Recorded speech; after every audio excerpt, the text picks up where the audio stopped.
নমস্কার, শুরু করছি লিগাল প্লাস। সম্প্রতি বিভিন্ন আইনি রক্ষা কবচ থেকে শুরু করে সংবিধানের বিভিন্ন ধারা নিয়ে আমরা আলোচনা করেছি। আজকে যে বিষয়টা নিয়ে আলোচনা করব, home is a right not a luxury. অর্থাৎ বাড়ি মানুষ ধীরে ধীরে সঞ্চয় করে এবং সেই সঞ্চয় করে জীবনের একটা শেষ প্রান্ত এসে তারা চান নিজস্ব একটা বাড়ি হোক। যদিও এই মুহূর্তে বর্তমান যে সমাজ ব্যবস্থা, যে পরিকাঠামো, তার উপরে বেশ করে তৈরি হচ্ছে নতুন নতুন রিয়েল এস্টেট, এবং সেখানেই মানুষ কখনো 2 কামরা, কখনো 3 কামরা, কখনো বা 4 কামরার ফ্ল্যাট তারা নেন। কিন্তু এই বিষয় নিয়ে সুপ্রিম কোর্ট ঐতিহাসিক রায় দিয়েছে, এবং সেই রায় কেন তারা দিলেন এবং সুপ্রিম কোর্টের বিচারপতিরা কেন এই পর্যবেক্ষণ রাখলেন এবং কোথায় জটিলতা তৈরি হয়ে আছে এবং সেই জটিলতা কিভাবে সমাধান হতে পারে। একটা ফ্ল্যাট হোক বা একটা বাড়ি, সেটা মানুষের সম্পত্তি নাকি তার রক্ষা কবচ, এই বিষয়গুলোকে নিয়ে আজকে আলোচনা করব। যে আলোচনার মধ্যে অনেক সমস্যা রয়েছে এবং তারই মাঝে রয়েছে অনেক সমাধান। তাই সুপ্রিম কোর্ট যে ঐতিহাসিক রায় দিয়েছে, সেই ঐতিহাসিক রায় নিয়েই আজকের আমাদের এই আলোচনা। এবং কোথায় আপনাদের প্রশ্ন থাকছে, কোথায় আপনারা সমাধান চাইছেন এবং কিভাবে আপনারা সেই সমাধান পেতে পারেন, তা বিস্তারিতভাবে আমাদের এই লিগাল প্লাসের কমেন্ট বক্সে আপনারা লিখতে পারেন। এবং অবশ্যই এই লিগাল প্লাস আজকের যে বিষয়, সেই বিষয়টার জন্য সম্পূর্ণ ভিডিওটি দেখুন এবং কেমন লাগছে অবশ্যই জানান। যে বিষয়টা নিয়ে শুরুতেই আলোচনা করছিলাম, বাড়ি একটি অধিকার, সেটা বিলাসিতা নয়। সুপ্রিম কোর্টের যুগান্তকারী রায় লক্ষ লক্ষ বাড়ির ক্রেতাদের জন্য স্বস্তির প্রতিশ্রুতি দিয়েছে। সুপ্রিম কোর্ট 21 অনুচ্ছেদের অধীনে আবাসনকে মৌলিক অধিকার হিসেবেই ঘোষণা করেছে। এই রায় ভারতের আবাসন চিত্রকে নতুন করে রূপ দিতে পারে এবং বাড়ির মালিকানা স্বপ্নের বিশ্বাসকে ফিরিয়ে আনতে পারে। এবং আলোচনার মধ্যে আরও যে বিষয়গুলো থাকবে, সেটা হচ্ছে বিষয় তালিকা। কেন এই রায় গুরুত্বপূর্ণ? কারণ মধ্যবিত্তের যে দুর্দশা, ফটকাবাজ বনাম প্রকৃত ক্রেতা। সুপ্রিম কোর্ট কর্তৃক নির্দেশিকায় প্রধান যে সংস্কারগুলো করা হয়েছে, তাতে প্রথমে যেটা বলা হচ্ছে যে দেউলিয়া সংস্কার, দ্বিতীয়ত সেটা হচ্ছে ট্রাইব্যুনাল শক্তিশালীকরণ, 3 হচ্ছে রিরাকে ক্ষমতায়িত করা, 4 হচ্ছে স্থগিত প্রকল্পগুলির জন্য অর্থায়ন, 5ম হচ্ছে জাতীয় পর্যায়ে সংস্কারের একটি বিশেষ কমিটির প্রয়োজন রয়েছে। কারণ গৃহক্রেতাদের জন্য এর অর্থ কী, অর্থনীতির ওপর ব্যাপক কী তার প্রভাব, এই একটি ঐতিহাসিক সমান্তরাল সামনের রাস্তা খুলে দিয়েছে। এবং এই রাস্তা অনুসরণ করলে হয়তো অনেকটা সমস্যার সমাধান হতে পারে। একটি বাড়ির মালিকানা একটি কেবল বিনিয়োগের চেয়েও বেশি কিছু। এটি লক্ষ লক্ষ ভারতীয় পরিবারের জন্য চূড়ান্ত স্বপ্ন, কিন্তু অনেকের কাছেই এই স্বপ্নটি দুঃস্বপ্নের পরিণত হয়েছে। কারণ সীমাহীন প্রকল্প, বিলম্ব, স্থগিত নির্মাণ, অসমাপ্ত ফ্ল্যাট এবং ইএমআই, পাশাপাশি ভাড়ার উভয় পরিশোধের দ্বিগুণ বোঝা। এই যুগান্তকারী রায়ে সুপ্রিম কোর্ট হস্তক্ষেপ করে বলেছে যথেষ্ট হয়েছে, কারণ সংবিধানের 21 অনুচ্ছেদের অধীনে আবাসনের অধিকার এখন জীবনের মৌলিক অধিকারের অংশ বলেই ঘোষণা করে।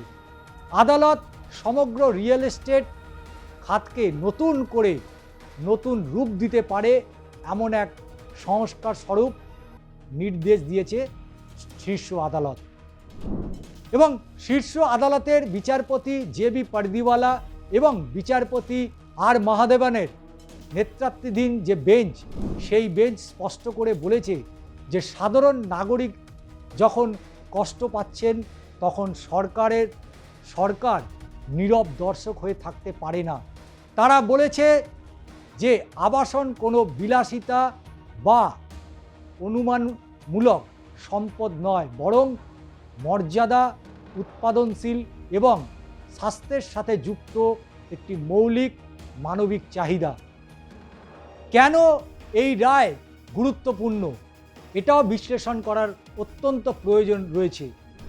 আবাসন ইকুয়াল টু মৌলিক অধিকার, আর এখন আর কেবল চুক্তিভিত্তিক বা বাজারের সমস্যা নয়, এটি এখন সাংবিধানিক আদেশ বলা যেতে পারে। কারণ বেঞ্চ যে নির্দেশ দিয়েছে সেটা এক প্রকার এইরকম প্রকৃত ক্রেতার জন্য অনেক বড় স্বস্তি। যে সমস্ত পরিবার তাদের জীবনের সঞ্চয় একটি বাড়িতে বিনিয়োগ করে তাদের জন্য সুরক্ষা।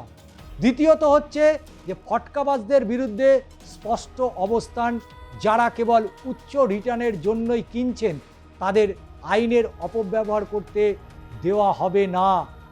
সুপ্রিম কোর্ট আরও বলেছে দ্রুত ট্রাইব্যুনাল এবং নিয়ন্ত্রক অর্থাৎ শূন্য পদ পূরণ, পরিকাঠামো উন্নতিকরণ এবং তার পাশাপাশি বিশেষজ্ঞদের নিয়ে রিরাতে কর্মী নিয়োগেরও নির্দেশ দিয়েছে সুপ্রিম কোর্ট।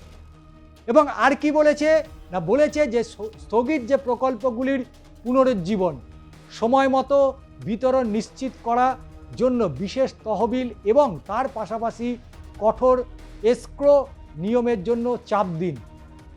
এটি কেবল বাড়িঘর সম্পর্কিত নয়, আদালত বলছে যে রিয়েল এস্টেট খাতে স্বাস্থ্য, ব্যাংকিং, চাকরি এবং বৃহত্তর অর্থনীতির সাথেও কিন্তু এটা জড়িত। কিন্তু মধ্যবিত্ত যারা মানুষজন রয়েছে তাদের বিষয়, কারণ মধ্যবিত্তের যে দুর্দশা সেটাও সুপ্রিম কোর্ট মাথায় রেখেছে। সুপ্রিম কোর্ট বলেছে যে করদাতা মধ্যবিত্ত শ্রেণীর একটা স্পষ্ট তুলে ধরছে, যার এক দৃষ্টিচক্রের মধ্যে আটকে রয়েছে। এবং সেই কি দুষ্টচক্র না, যে সমস্ত ফ্ল্যাটের মালিকানা তারা কখনো পাননি, তারা ঋণের ইএমআই পরিশোধ করা অত্যন্ত তাদের কাছে গুরুত্বপূর্ণ। কারণ অবিরাম অপেক্ষার সময় মাথার ওপর ছাদ রাখার জন্য ভাড়া পরিশোধ করতে হবে। আর কি করতে হবে না, অব্যবস্থাপনা অর্থাৎ আইনি লড়াই অথবা তহবিলের অভাবে প্রকল্পগুলি স্থবির হয়ে পড়া বহু সময় দেখতে পাওয়া যায়, তাতে সমস্যা বাড়ে। উদাহরণস্বরূপ সুপ্রিম কোর্ট জানিয়েছে যে নয়ডায় একজন বাড়ি ক্রেতা 2014 সালে একটি প্রকল্পে 45 লক্ষ টাকা বিনিয়োগ করেছিলেন। এক দশক পরেও ফ্ল্যাটটি এখনও অসমাপ্ত। এদিকে তিনি মাসিক 20,000 টাকা ভাড়া এবং তার পাশাপাশি 25,000 টাকা ইএমআই প্রদান করে, যা তার দুটি বাড়ি কেনার প্রায় অর্ধেক, কিন্তু তার নিজের কোনোটিই নয়। অর্থাৎ সুপ্রিম কোর্ট স্পেসিফিকভাবে বলতে চেয়েছে যে এই ধরনের মামলাগুলো দেখা যায় যে বাড়ি কেনাকে শেয়ার বাজারের শেয়ার কেনার মতোই বিবেচনা করা যায় না। সুপ্রিম কোর্ট আর কি বলছে না, সুপ্রিম কোর্ট বলছে যে এই যে ফটকাবাজ বনাম প্রকৃত ক্রেতা, এই দুই দলের মধ্যে স্পষ্ট পার্থক্য তৈরি করেছে। সে কি পার্থক্য তৈরি করেছে না, এক নজরে যদি দেখা যায় সেটা দেখা যাচ্ছে যে বিভাগ, তার পাশাপাশি রয়েছে এসসি কিভাবে বলবেন, অর্থাৎ মামলার পরিপ্রেক্ষিত কি হবে, তার প্রভাব, এবং তার পাশাপাশি প্রকৃত ক্রেতাকে, এবং আরও যে বিষয়গুলো উত্থাপন করেছে সুপ্রিম কোর্ট, যে পরিবারগুলো ঘরে থাকার জন্য সঞ্চয় বিনিয়োগ করছে এবং সেই সঞ্চয় বিনিয়োগ করার পরেও তাদের কিন্তু চূড়ান্ত হেনস্থার মধ্যে পড়তে হচ্ছে। তাই ধারা 21-এর অধীনে সুরক্ষিত থাকতে হবে। এবং অন্যান্যমূলক যে বিনিয়োগকারী, অর্থাৎ এই অন্যান্যমূলক যারা বিনিয়োগকারী বলতে কি বলছে, যারা একেবারে বাইব্যাক উচ্চ রিটার্ন স্কিমে প্রবেশ করছেন, যেখানে বসবাসের ইচ্ছা নেই অথচ তারা কিন্তু একটা মোটা অ্যামাউন্টে তারা বাড়ি বা ফ্ল্যাট কিনছেন।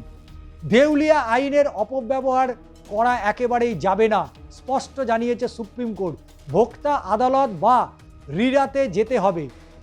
এর অর্থ হলো যে প্রকৃত গৃহক্রেতাদের সঙ্গে এখন দ্রুত লাভের আশায় থাকা বিনিয়োগকারীদের তুলনায় ভিন্ন আচরণ করতে হবে। অর্থাৎ সুপ্রিম কোর্ট কর্তৃক যে নির্দেশিকা, প্রধানত সংস্কার সমূহ, আদালত আবাসনকে অধিকার ঘোষণা করেই থেমে থাকেনি, বরং ব্যবস্থাটিকে ঠিক করার জন্য কঠোর নির্দেশিকা জারি করেছে। এবং কি সেই নির্দেশিকা? সেই নির্দেশিকাতে এক হচ্ছে যে দেউলিয়া সংস্কার এনসিএলটিগুলিকে অবশ্যই পরীক্ষা করতে হবে যে অভিযোগকারী প্রকৃত বরাদ্দপ্রাপ্ত কিনা, নাকি কেবল একজন ফটকাবাজ। আর কি বলেছে না, বলেছে যে প্রকল্প এবং নির্দিষ্ট দেউলিয়ার অবস্থা, একটি সমস্যাগ্রস্ত প্রকল্প পুরো ডেভেলপারকে দেউলিয়া করে দেবে না। অর্থাৎ এই যে বিভিন্ন সময় যে বিভিন্ন বিষয়গুলোকে উত্থাপন করা হয়, সেখানে কিন্তু আজকে সুপ্রিম কোর্ট স্পষ্ট করে দিয়েছে যে দেউলিয়া কার্যক্রমের সময় এখন ঋণদাতাদের কমিটিতে গৃহক্রেতাদের প্রতিনিধিত্ব থাকবে। অর্থাৎ প্রবীণ নাগরিকদের জন্য বিশেষ সুরক্ষা, রিডা মডেল চুক্তি যে কোনো বিচ্যুতি বা শপথপত্রের মাধ্যমে সেটাকে নিশ্চিত করতে হবে। আর কি বলেছে না, ট্রাইব্যুনাল এবং ট্রাইব্যুনাল শক্তিশালীকরণ, এনসিএলটি এবং এনসিএলটি শূন্য পদগুলি অবিলম্বে পূরণ করতে হবে, যাতে করে মানুষের সমস্যার দ্রুত সমাধান হয়। রিয়েল এস্টেট মামলার দ্রুত নিষ্পত্তির জন্য নিবেদিত প্রাণ এই দেউলিয়া বেঞ্চ, এবং এই দেউলিয়া বেঞ্চে যাতে শূন্য পদ দ্রুত পূরণ করা হয় সেটাও কিন্তু নজর দিতে বলেছে সুপ্রিম কোর্ট। পূর্ণাঙ্গ নিয়োগ না হওয়া পর্যন্ত অবসরপ্রাপ্ত বিচারকদের অ্যাডহক ভিত্তিতে ব্যবহার করতে হবে। আর কি করতে হবে না, ট্রাইব্যুনালের অবকাঠামো উন্নতিকরণ, 3 মাসের মধ্যে শক্তিশালী ফাইলিং, ভিডিও কনফারেন্সিং এবং মামলার ব্যবস্থাপনা করতে হবে। আদালত অবহেলার প্রমাণ হিসাবে যে বিষয়টাকে তুলে ধরেছে যে দিল্লি এবং চণ্ডীগড়ে জল জমে যাওয়ার কারণে এনসিএলটি আদালত বন্ধ করে দেওয়ার মতো বিব্রতকর ঘটনা আজ সুপ্রিম কোর্ট উল্লেখ করেছে। 3 হচ্ছে রিডাকে ক্ষমতায়িত করতে হবে এবং বিশেষজ্ঞদের সাথে কর্মী নিয়োগ, এটা অত্যন্ত গুরুত্বপূর্ণ, কারণ প্রতিটি রিডাতে কমপক্ষে একজন আইনি বা ভোক্তার অধিকার বিশেষজ্ঞ থাকতে হবে। আর কি থাকতে হবে না, সুপ্রিম কোর্ট আরও বলেছে যে রাষ্ট্রীয় নিয়ন্ত্রকদের জবাবদিহিতা, অর্থাৎ অনুমোদন বা তদারকিতে অবহেলা আইনের ক্ষেত্রে ক্ষমার অযোগ্য এটি। এবং সর্বোপরি লেনদেনের বাধ্যতামূলক যে নিবন্ধের কথা বলা হয়েছে, সেখানে বলা হয়েছে যে খরচের 20% পরিশোধ করার পর এটি স্থানীয় রাজস্ব কর্তৃপক্ষের সাথে নিবন্ধিত করতে হবে। এবং আর কি বলেছে না, প্রাথমিক পর্যায়ে প্রকল্পগুলোর জন্য এসক্রো অ্যাকাউন্ট, এই এসক্রো অ্যাকাউন্ট অর্থাৎ রিডার দ্বারা অনুমোদিত নির্মাণ অর্থাৎ মাইল ফলকের সাথে সংযুক্ত পর্যায়ক্রমের অর্থ প্রকাশ করা যেতে পারে।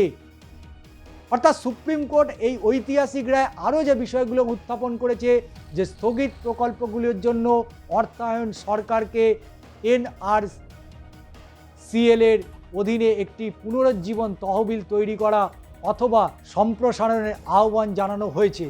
অর্থাৎ বিভিন্ন সময় যেটা দেখা যায় যে যার মধ্যে অত্যন্ত গুরুত্বপূর্ণ হচ্ছে সিএজি অডিট, অর্থাৎ পর্যায়ক্রম ক্রেডিট জনসাধারণের জন্য সরল এবং সহজ ভাষায় প্রকাশ করতে হবে, যাতে করে মানুষের সে প্রকল্পে যখন তিনি প্রবেশ করেন তাদের বুঝতে তাদের কোনো অসুবিধা না হয়।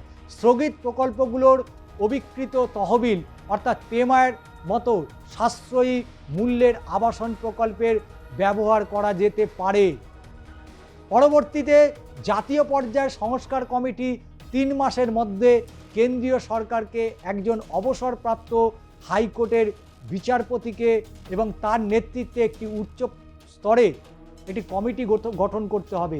এবং সদস্যদের মধ্যে কারা কারা থাকবেন না, সদস্যদের মধ্যে এই সমস্ত প্রতিনিধিরা থাকবেন, তারা হলেন আইন এবং গৃহায়ন মন্ত্রণালয়, এবং থাকবে নীতি আয়োগ, তার পাশাপাশি আর কারা কারা থাকছে সেই কমিটিতে থাকছে জাতীয় নগর বিষয়ক ইনস্টিটিউট, এর পাশাপাশি থাকছে IIM এবং জাতীয় আইন বিশ্ববিদ্যালয়। অর্থাৎ সুপ্রিম কোর্ট যে ফ্রেম করে দিয়েছে সেই ফ্রেমে রিয়েল এস্টেট শিল্প বিশেষজ্ঞদেরও রাখার কথা বলা হয়েছে এবং এই কমিটি খাতে বিশ্বাসযোগ্যতা, স্বচ্ছতা এবং তার পাশাপাশি শৃঙ্খলা ফিরিয়ে আনতে দীর্ঘমেয়াদী সংস্কারের সুপারিশ করবে।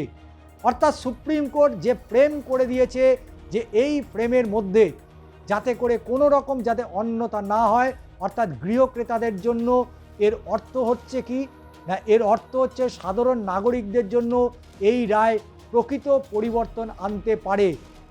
মামলার দ্রুত নিষ্পত্তি, সেখানে সুপ্রিম কোর্ট বলছে যে ট্রাইব্যুনাল আর অফুরন্ত অপেক্ষা করতে হবে না।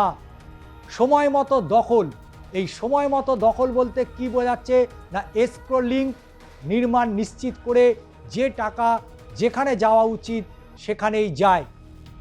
কেলেঙ্কারি ঝুঁকি একেবারেই কম, অর্থাৎ এই যে ফটকাবাজদের তাড়িয়ে দেওয়া হয়েছে, নিয়ন্ত্রকদের জবাবদিহি করতে হবে। আর কি বলেছে সুপ্রিম কোর্টে তাদের এই রায়ে না, স্থগিত প্রকল্পগুলোর জন্য একটা আশার আলো থাকতে পারে, অর্থাৎ তহবিল এবং অবিকৃত মজুদ উৎপাদনশীল কাজে ব্যবহার করতে হবে। এবং আর পাশাপাশি কি বলা হয়েছে না, অর্থনীতির ওপর ব্যাপক একটা প্রভাব, যা আদালত জোর দিয়ে বলেছে যে স্থগিত আবাসন প্রকল্পগুলি কেবল গৃহক্রেতাদেরই প্রভাবিত করে না। অর্থাৎ এই যে এত বড় একটা নির্দেশ, সেই নির্দেশে ব্যাংকেরও একটা বিষয় উল্লেখ করেছে, ব্যাংকগুলো খারাপ ঋণে জর্জরিত। সিমেন্ট, ইস্পাত এবং নির্মাণ কাজের মতো সহযোগী শিল্পগুলিও সঙ্গে সঙ্গে ক্ষতিগ্রস্ত করে এবং এই ফাটকাবাজদের কারণে রিয়েল এস্টেট এবং সংশ্লিষ্ট খাতে লক্ষ লক্ষ মানুষের কর্মসংস্থান বন্ধ হয়ে যাচ্ছে। অর্থাৎ সুপ্রিম কোর্টের এই যে দূরদর্শী ভাবনা চিন্তা, সেখানে আদালত আরও বলছে যে রিয়েল এস্টেট খাতকে রক্ষা করার মাধ্যমে ভারত তার অর্থনীতিকেও রক্ষা করে। এবং একটি এই ঐতিহাসিক সমান্তরালভাবে বেঞ্চটি বিখ্যাত সেই কেশবানন্দ ভারতী মামলার সাথে তুলনা করে যা সংবিধানের মৌলিক কাঠামো যা সংজ্ঞায়িত করে। এবং এই যে কেশবানন্দ যে মতো, যেখানে আবেদনকারীরা হেরে গেছেন কিন্তু দেশ জিতেছে, এখানেও খাত এবং প্রকৃত গৃহক্রেতাদের বৃহত্তর স্বার্থে সংকীর্ণ বিবেচনার চেয়ে প্রাধান্য দিতে হবে, বিচারকরা তারা মন্তব্য করেন। সামনের কি রাস্তা না, সুপ্রিম কোর্টের রায় যদি অক্ষরে অক্ষরে বাস্তবায়িত হয় তাহলে তা হতে পারে কি হতে পারে না, নির্মাতা এবং নিয়ন্ত্রকদের উপর আস্থা পুনরুদ্ধার করতে হবে। আর কি বলেছে সুপ্রিম কোর্ট না, আটকে থাকা লক্ষ লক্ষ গৃহক্রেতাকে এ বিষয়ে স্বস্তি দিতে হবে। দীর্ঘ কয়েক দশক ধরে আবাসন নীতির পুনর্গঠন করতে হবে। এবং রেজিস্ট্রিকে ইতিমধ্যেই নির্দেশ দেওয়া হয়েছে যে রায়টি তাৎক্ষণিকভাবে মেনে চলার জন্য মন্ত্রী পরিষদ সচিব এবং সমস্ত রাজ্যের মুখ্য সচিবের কাছে পৌঁছে দেওয়া হোক। সুপ্রিম কোর্ট চেয়েছে যত দ্রুত এটাকে ইমপ্লিমেন্ট করা যেতে পারে। এবং সর্বশেষ সুপ্রিম কোর্ট এই মামলার মধ্যে দিয়ে বোঝাতে চেয়েছে প্রথমবারের মতো ভারতের আবাসনকে আরও কেবল একটি চুক্তি বা বাজারের জুয়া হিসাবে দেখা হয় না, এটি একটি মৌলিক অধিকার যা সংবিধান দ্বারা সুরক্ষিত এবং আইন দ্বারা প্রয়োগযোগ্য। অর্থাৎ যে কোনো মানুষ বাড়ি বা ফ্ল্যাট বা রিয়েল এস্টেটে তারা যদি ইনভেস্ট করে থাকেন এবং সেক্ষেত্রে যদি তারা বিপদে পড়েন, কিভাবে তারা পরিত্রাণ পাবেন এবং রিয়েল এস্টেট কিভাবে বাঁচিয়ে রাখা সম্ভব এবং তার সাথে যে সমস্ত মানুষ যুক্ত থাকেন তাদের ভবিষ্যৎ সমস্তটাই কিন্তু এর সাথে যুক্ত রয়েছে। তাই স্বাভাবিকভাবেই আগামী পর্বে সুপ্রিম কোর্টের আরও অন্য কোনো ঐতিহাসিক রায় নিয়ে আপনাদের সামনে উপস্থিত হব। আজ এখানেই শেষ করছি, আবারও দেখা হচ্ছে পরবর্তী ভিডিওতে।